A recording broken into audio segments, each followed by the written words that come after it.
อืมจะกราบละเตะ แล้ว พี่กราบแล้วท่า อีพ่อว่าคำเป็นค มันบอกขั้นคำได้ละเดียวพอถึงเวลาเลิกงานเลยก็สิเมื่อ ำง่วนตัว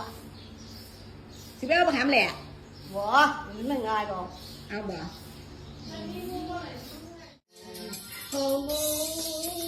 ไม่เก่งอ่า ทำได้ใช่ไม่ใช่ใช่ไม่ได้สอนหิตาสอนมือละใช่ไปใช่มือละลงเป็นที่ใช่ไม่ต้อง